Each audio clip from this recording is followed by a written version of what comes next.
சார்பாக உங்கள் அனைவரையும் வரவேற்கிறேன். தினம் ஒரு திருக்குறள் உங்களை சந்திப்பதில் மகிழ்ச்சி. இன்று நான் கூறவிருக்கும் திருக்குறள், அரியவற்றில் எல்லாம் அரிதே பெரியாரை பேணி தமரா கொளல்.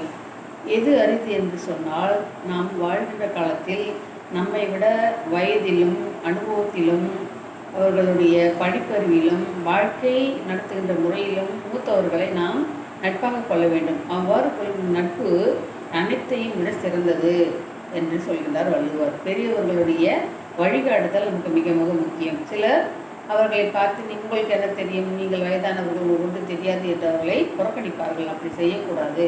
பெரியவர்கள் இருக்கும் பொழுது அவர்களை நாம் அவர் கையை பற்றி கொண்டு அவர் கூறும் வழியில் நாம் நடப்போம் என்று சொன்னால், அவருடைய வழிகாட்டுதலும் நம்முடைய அறிவும் இணைத்து நாம் வாழ்க்கையில் மிகப்பெரிய உயரங்களுக்கு செல்ல முடியும்.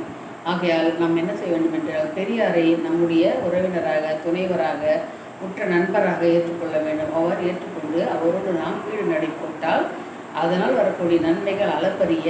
ஆகையால் நாம் பெரியாரை துணையாக கொள்ள வேண்டும். பெரியாரை துணையாக கொண்டால் வரக்கூடிய நன்மைகள் என்னென்று உங்களுக்கு தெரியும். ஆகையால் அவர்களை நாம் ஒதுக்கக்கூடாது. முதுமை காரணமாக அவர்களை ஒதுக்கக்கூடாது.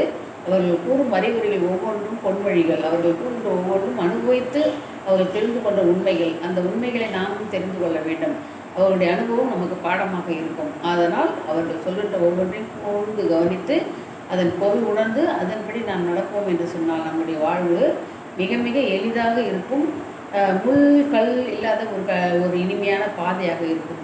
அந்த பாதையில் நடந்து சென்று நம்முடைய இலக்கை நம்ம மிக எளிதாக கடந்து நம் வாழ்வை சிறப்புற செய்யலாம். ஆகியால் பெரியோரை நாம் என்ன செய்ய வேண்டும் என்று கேட்டால், துணையராக கொண்டு நம் வாழ்க்கையை நடத்தி செல்ல வேண்டும். அதுதான் நமக்கு சிறப்பை தரும். நம் வாழ்வும் சிறக்கும், நம் சமுதாயம் இதனால் சிறக்கும். நன்றி, வணக்கம்.